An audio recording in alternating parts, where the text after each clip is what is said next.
Menjelang akhir tahun 2023, tepatnya pada bulan November 2023, Lembaga Riset Politik Saiful Mujani Research and Consulting (SMRC) merilis survei yang mengungkapkan bahwa anak muda milenial dan generasi Z lebih menyukai pemimpin yang berpengalaman dan punya visi pembangunan untuk membawa masa depan mereka lebih baik dibandingkan calon pemimpin seusia mereka yang minim pengalaman dan tidak punya visi membangun bangsa. Saya sering mengatakan anak muda milenial bukanlah generasi bodoh dan buta politik.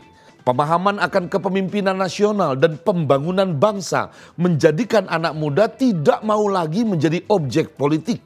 Mereka tidak mau dibodohi. Mereka adalah subjek politik yang hidup, memiliki kreativitas dan inovasi, serta mempunyai semangat untuk menjaga etika dan moralitas dalam ruang publik. Bagi anak muda milenial dan Gen Z saat ini, mengusung politik kotor dan culas adalah cara kuno. Apalagi politik menghalalkan segala cara dan tuna adab yang serampangan memanipulasi konstitusi dan mengkerdilkan demokrasi. Kepemimpinan bagi mereka adalah kepemimpinan untuk memberdayakan, bukan untuk membodohi rakyat dengan segala drama dan gimmick politik murahan. Anak muda milenial dan generasi Z tidak suka dengan hal yang dibuat-buat, apalagi pencitraan yang penuh kedustaan. Generasi muda bukan generasi yang mudah dibodohi. Mereka kukuh memegang nilai-nilai dan muak dengan segala bentuk mempercundangi moralitas masyarakat. Tetapi semua ciri khas anak muda milenial itu hilang dari diri Gibran Rakabuming Raka. Saat debat keempat calon wakil presiden, publik menyaksikan Gibran sebagai anak muda yang tidak punya etika dan miskin literasi. Jauh sekali dari tipikal anak muda milenial yang cerdas dan kreatif. Gimik dan strategi debat yang berusaha menjebak dan melecehkan lawan debatnya gagal total. Profesor Mahfud MD dan Muhaimin Iskandar tidak mau terpancing gaya debat murahan dan recehan ala Gibran itu. Baik Pak Mahfud dan Caimin tetap fokus membahas substansi dan mengusung gagasan-gagasan. Bisa dibilang debat Cawapres minggu malam lalu adalah perdebatan antara Pak Mahfud MD dan Caimin saja. Sementara Gibran seperti pihak ketiga yang kebanyakan gaya dan berisik mengganggu jalannya debat.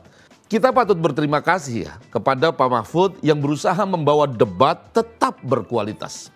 Saat Gibran menanyakan tentang greenflation atau inflasi hijau, dijawab dengan bernas oleh Pak Mahfud MD bahwa cara mengatasi paradoks antara ekonomi hijau dan munculnya inflasi hijau adalah mengedepankan ekonomi sirkular sebagai tahap awal untuk mengatasi biaya tinggi yang mengakibatkan inflasi saat terjadi transisi dari energi fosil menuju energi hijau.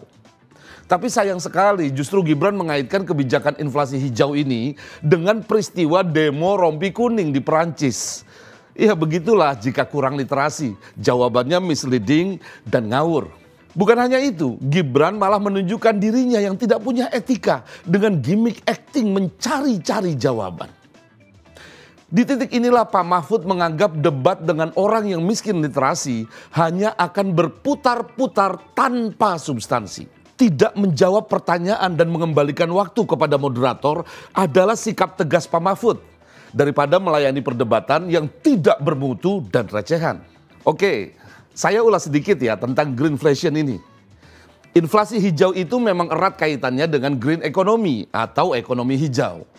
Ekonomi hijau sendiri muncul sebagai tuntutan atas semakin berkurangnya energi fosil dan kebijakan global untuk mendorong adanya energi yang ramah lingkungan. Disinilah masalahnya. Transisi energi menuju energi hijau itu biayanya mahal. Dari sisi lingkungan bisa mengakibatkan deforestasi besar-besaran dan merusak ekosistem tanaman monokultur berskala luas yang mengakibatkan peningkatan emisi karbon serta mengganggu pertumbuhan berkelanjutan.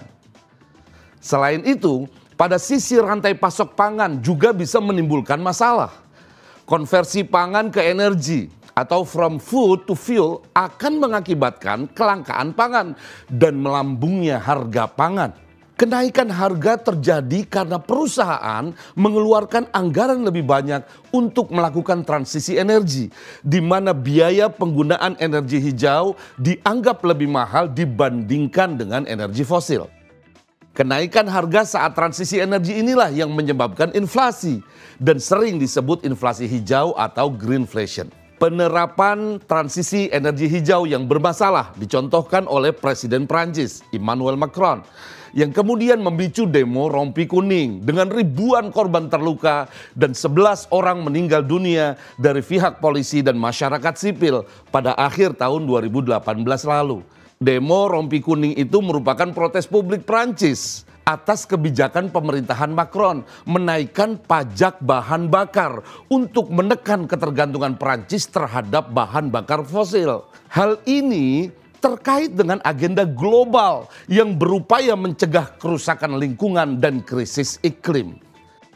Menurut Macron, Prancis perlu melakukan reformasi ekonomi untuk mengurangi ketergantungan terhadap bahan bakar fosil dengan menaikkan pajaknya. Kondisi ini malah justru menyebabkan inflasi dan memicu kenaikan biaya hidup masyarakat secara signifikan.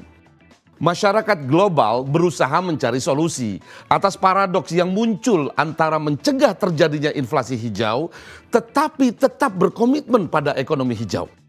Salah satunya adalah seperti yang disampaikan oleh Pak Mahfud MD, yaitu ekonomi sirkular. Di banyak belahan dunia mulai tumbuh kesadaran publik untuk yang beralih dari masyarakat pengguna produk sekali pakai atau disposable society menuju masyarakat ekonomi sirkular, di mana produk dirancang untuk memiliki siklus daur ulang yang panjang atau produk dibuat dengan bahan yang ramah lingkungan, yang hancur dalam jangka waktu tertentu sehingga tidak merusak alam dan lingkungan hidup. Lebih jauh lagi, ekonomi sirkular bukan saja tentang mendaur ulang barang. Ekonomi sirkular adalah tentang komitmen menghilangkan limbah dan polusi, mensirkulasi produk dan bahan dengan nilai tinggi, serta menjaga keberlangsungan hayati dalam prinsip pembangunan berkelanjutan. Cara mengatasi dan mengantisipasi inflasi hijau, ya ekonomi sirkular jawabannya. Tapi jika jawaban sudah sejelas ini, lalu masih saja merasa tidak ketemu jawabannya, apalagi dengan gimik melecehkan lawan bicara, ya jelas itu namanya miskin literasi dan miskin etika. Kurang literasi tidak apa-apa, banyaklah membaca. Sumber-sumber pengetahuan dan data tersedia dengan mudah, tapi soal etika susah ketemu obatnya. Apalagi jika bodoh dan tidak beretika diborong semuanya. Pak Mahfud memiliki kebijaksanaan yang dalam bahwa menjelaskan suatu masalah pada orang yang tidak paham esensi masalah tidak ada manfaatnya, walaupun dijelaskan sampai berbusa-busa sekalipun. Dalam pepatah Arab ada ungkapan tarkul jawab alal jahili jawabun. Tidak menjawab atas pertanyaan orang bodoh adalah bentuk jawaban itu sendiri. Al-Imam Al-Ghazali dalam kitab Ihya Ulumuddin menceritakan bahwa Imam Syafi'i pernah ditanya, tapi beliau tidak menjawabnya. Ketika ditanya, "Ya Imam, apakah kau tidak tahu jawabannya?" Imam Syafi'i berkata, "Bukannya aku tidak tahu, tapi aku berpikir dulu mana yang lebih utama, apakah dijawab atau tidak perlu." Inilah asa saya, asa Ayah NH.